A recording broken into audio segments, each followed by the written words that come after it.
Hola, Sid Roth aquí. Bienvenido a mi mundo que es naturalmente sobrenatural. Escuché a Dios en un sueño. 3 veces Él me dijo, volveré pronto, volveré pronto, volveré pronto. Busqué la palabra pronto en un diccionario. Esto es lo que decía.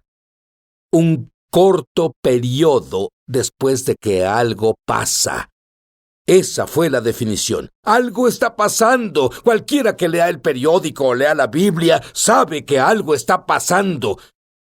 Y es por eso que mi siguiente invitado ha descifrado el código del libro del Apocalipsis y vas a recibir revelación sobrenatural como dice la Biblia, porque Él vendrá pronto.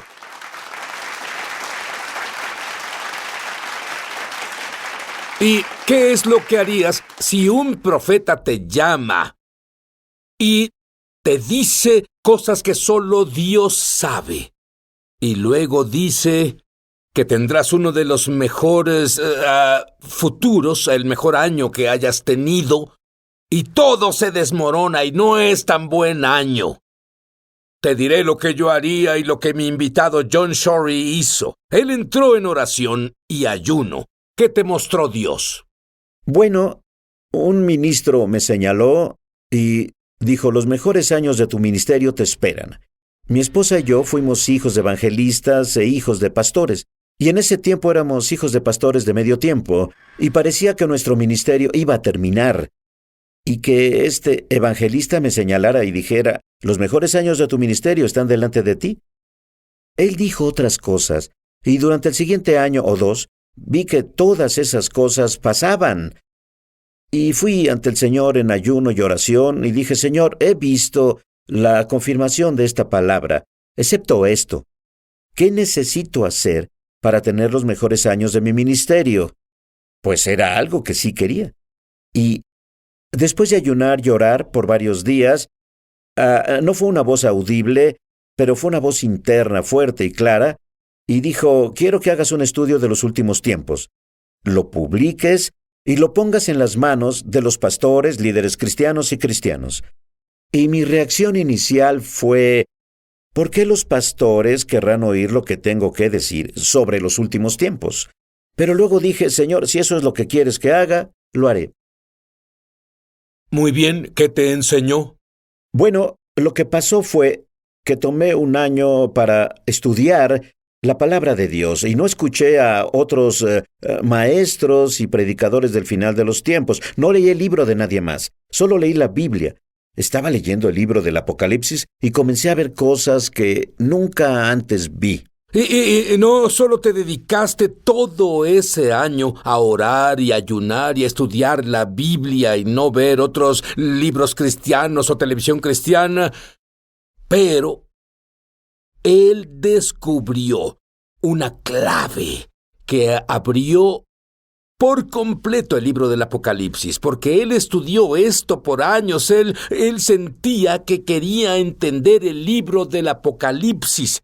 ¿Cuál fue la clave que hallaste? Juan el Revelador fue trasladado al trono de Dios y Jesús le dio el libro del Apocalipsis.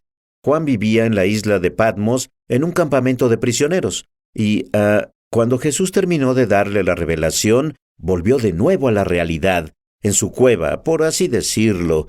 Y puedo imaginar que las personas le llevaron pergaminos y, ya sabes, plumas, y él escribía el libro del Apocalipsis mientras Jesús se lo dictaba. Y él llegó al capítulo 10, y de pronto un ángel interrumpió a Juan, porque en el capítulo 10 de Apocalipsis hay un ángel que se presenta y da a Juan un rollo más pequeño y le dice, Juan, quiero que leas esto. Literalmente cómelo o léelo y quiero que profetices de nuevo sobre pueblos, naciones, pueblos, lenguas y naciones. Y básicamente lo que pasó es que este ángel interrumpió a Juan en el capítulo 10. Le da este rollo que contiene 4 capítulos del libro del Apocalipsis Y cuando descifré lo que sucedía, era como, ¡wow! Por eso es que muchas personas se confunden al leer el libro del Apocalipsis, porque hay 4 capítulos ahí que son como una interrupción angelical. De esta revelación que Dios me dio, estaba leyendo Apocalipsis capítulo 16. Juan había terminado de escribir sobre las 7 copas, las copas de la ira de Dios. Y después del capítulo 16, el capítulo 17, verso 1, de pronto veo otra interrupción angelical. Este ángel se presentó una segunda vez y le dio a Juan 2.5 capítulos más de lo que yo llamo interrupciones angelicales. Y lo que hiciste, esto es asombroso, es que tomó las interrupciones angelicales y las puso en el orden cronológico correcto. Y de pronto, el foco se encendió. De pronto, él entendió las revelaciones del libro del Apocalipsis. Pero John, como muchos cristianos, fue criado con la creencia de que habría un rapto antes de que las tribulaciones vengan, y te diré que si tuviera que elegir, es lo que yo elegiría. Y es lo que él eligió. Pero de pronto, Dios comenzó a proyectar su luz sobre las cosas que tienen que ocurrir antes del rapto, lo que causó que cambiara su pensamiento, y él explicará por qué cuando volvamos.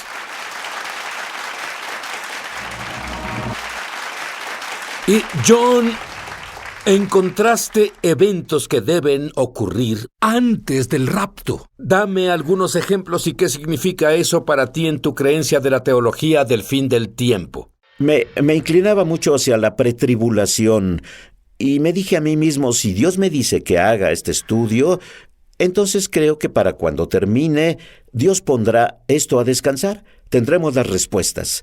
Pero hay una escritura en Tesalonicenses que era una de esas escrituras oscuras, y dije, vaya, esto en realidad no tiene sentido, no encaja a la pretribulación. Y estaba en 2 de Tesalonicenses capítulo 2, verso 1 al 3, y Pablo hablaba con los tesalonicenses y dijo, no dejen que nadie los engañe, pues nuestra reunión con él no vendrá sin que venga la apostasía y se manifieste el hombre de pecado. Y esto fue lo primero que necesitaba descifrar y que tuviera sentido, porque si habrá apostasía, ¿qué la causará? Y si el hombre del pecado, el anticristo, debe ser revelado antes del arrebatamiento, entonces el mensaje inminente de un rapto pretribulación es que nada va a pasar, que el rapto puede pasar hoy. Y si tenemos que esperar un par de eventos, entonces no es inminente. Y al estar haciendo este estudio, una de las revelaciones, de hecho, fue la primera clave después de un año, y dije, Dios, ayúdame a terminar. Y la revelación vino del Apocalipsis, donde habla sobre la bestia saliendo del mar, ¿Cierto? con 10 cuernos y 7 cabezas y 10 coronas. Y esto de lo que hablaba la bestia saliendo del mar era un mundo de un gobierno que surge en un punto de la historia humana, donde algo tendrá que pasar que será tan catastrófico en cada país en el mundo, porque la Biblia dice que el anticristo reinará sobre todos los pueblos, los idiomas y naciones. Y todas las naciones significa todas, toda nación. Y en mi pensamiento descubrí que algo tiene que pasar tan catastrófico que las naciones del mundo, incluyendo América, estarán dispuestas a renunciar a sus constituciones y a unirse a la solución global. Y al leer un poco más, dice, una de las cabezas de la bestia fue fatalmente herida. Aquí es donde Dios abrió mis ojos. Y de pronto me di cuenta... Y yo siempre pensé que significaba que el anticristo sería fatalmente herido, volvería a la vida y todos lo seguirían. Dios me mostró donde dice, una de las cabezas de la bestia es fatalmente herida. Él habla sobre estos 10 líderes, las 10 coronas, ¿sí? 10 líderes globales, 10 regiones del mundo que formarán el único gobierno del mundo. Una de esas 10 cabezas es como un jefe de Estado. Uno de esos jefes de Estado es fatalmente herido, no necesariamente en la cabeza. Piénsalo. Amigos, se nos ha arraigado en la mente que el anticristo será fatalmente herido en la cabeza. Es lo que buscamos. Y eso es lo que buscamos. ¿Y cuando pasa? Que uno de los 10 líderes recibe un disparo en el pecho o lo hieren en el pecho, o como sea que pase. La iglesia dice, vaya, qué bueno que no fue herido en la cabeza. No tenemos que preocuparnos que él sea el anticristo. Bueno, esto abrió una nueva revelación. Lo que descubrí fue que si el arrebatamiento no pasa hasta que el anticristo venga a apoderarse, y el anticristo no puede venir a apoderarse hasta que las 10 cabezas estén en su lugar, entonces lo que me hizo notar es un evento catastrófico, probablemente una crisis económica global. Literalmente pondría a los países del mundo de rodillas. Las personas rogarían por una solución y estarían dispuestas a unirse a un gobierno mundial. Y ahora aquí tenemos 3 cosas que tienen que pasar antes del rapto. Necesitamos la formación de un gobierno mundial, el poder del anticristo ascendiendo. Cuando todo se desmorone y el rapto no pase, creo que habrá apostasía. Las personas se desilusionarán por lo que le pasó al arrebatamiento prometido. Y luego, cuando continúas estudiando, cuando lees Mateo 24, habla sobre el anticristo yendo al templo y profanando el templo. Bueno, si lees Mateo 24, te da una línea de tiempo de, ya sabes, el principio de varios eventos, menciona la profanación del templo y luego te das cuenta, si el anticristo va a profanar el templo, este debe ser reconstruido. ¿Dónde está el templo? El templo de Jerusalén no está reconstruido. A eso me refiero. Verás, aquí tenemos al anticristo presentándose a profanar el templo. El templo tiene que ser reconstruido antes de que pueda ser profanado. Y continúas leyendo y estudiando, y en Mateo 24 habla sobre el verso 29, y el cielo oscurece y la luna no nos da su luz. En Joel dice, el sol, la luna y las estrellas oscurecen en el día del Señor, y en Mateo 24, 29 al 31 dice, entonces en ese momento verán la señal del Hijo del Hombre venir en las nubes. Así que este evento y el sol, la luna, las estrellas, tiene que pasar eso. Así que son 6 eventos. John, dijiste que no sufriríamos la ira de Dios. Debemos pasar por los 7 sellos. Y bueno, ¿cuál es la diferencia? Quisiera que lo explicaras cuando volvamos. Y John Soren dice que no sufriremos la ira, pero pasaremos los 7 sellos. ¿Cuál es la diferencia? Los sellos, verás, en el libro del Apocalipsis fue escrito en un pergamino, y un pergamino es como un papel que se enrolla, y este pergamino fue sellado como imaginas, sellado con cera a lo largo, y cada uno de ellos tienen una historia que será dicha y representa un evento que pasará. Y voy conduciendo a casa de un desayuno y tuve una conversación con Dios y le dije, Dios, ¿puedes explicarme cuál es la diferencia entre los sellos y la ira de Dios? Y me martillaba, insistía, Señor, dime, ¿qué sucede? Y de pronto el Espíritu Santo dejó caer la respuesta en mi mente, y la respuesta que dio fue, la diferencia es la entrega. La ira de Dios es entregada por ángeles y no hay ángeles en ninguno de los sellos. No sabía esto. Así que llegué a casa, abrí mi Biblia y veo los 7 sellos y no se ve ni un ángel. Y vi las 7 trompetas de la ira de Dios y un ángel entrega cada una de ellas. Vi las 7 copas de la ira de Dios, todas entregadas por ángeles. Volví al Antiguo Testamento. Ya sabes, en el tiempo del faraón, allá en Egipto. Todas esas plagas fueron entregadas por ángeles. Y fue cuando descubrí que los sellos no son la ira de Dios, porque no siguen nunca el patrón. No son entregados por ángeles. Es en realidad la ira del anticristo, la guerra de los santos que Daniel describe que durará 42 meses. Esa guerra de los santos es la ira del anticristo, la ira de Satanás. Y el Apocalipsis dice que la guerra de los santos dura 42 meses. Literalmente dice que el anticristo tendrá la autoridad sobre los santos por 42 meses, 3 años y medio. Recientemente tuviste una revelación de Mateo 24 con Apocalipsis 6. Explícame eso. Pues verás, alguien me preguntó recientemente y ellos dijeron, vemos todas estas señales de la venida del Señor y parece que el Señor vendrá pronto, pero ¿qué tal si no? Y me puse a pensar y sentí que el Espíritu Santo me movió a estudiar las señales de la venida del Señor. Así que comencé a leer porque pues este es el pensamiento que me llegó.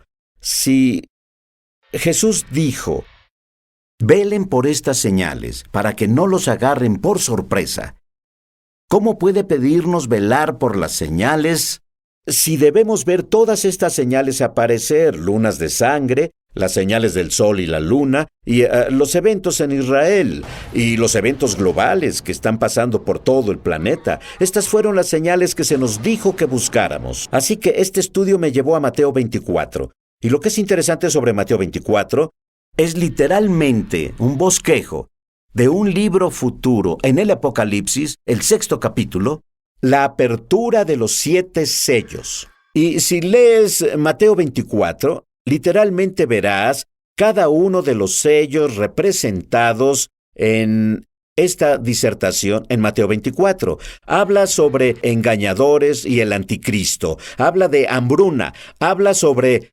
pestilencia y en realidad la misma disertación escrita en Marcos, en Lucas, menciona pestilencia y guerras. Y habla sobre los santos entregados a las autoridades y asesinados. Es el 5º sello. Y luego en Mateo 24-29 dice, el sol se oscurece y la luna no da su luz y es tiempo de que el Hijo, la señal del Hijo del Hombre, aparezca. Y cuando lees en el Apocalipsis capítulo 6, el 6º sello, habrá un gran terremoto y el sol se oscurecerá y la luna no dará su luz.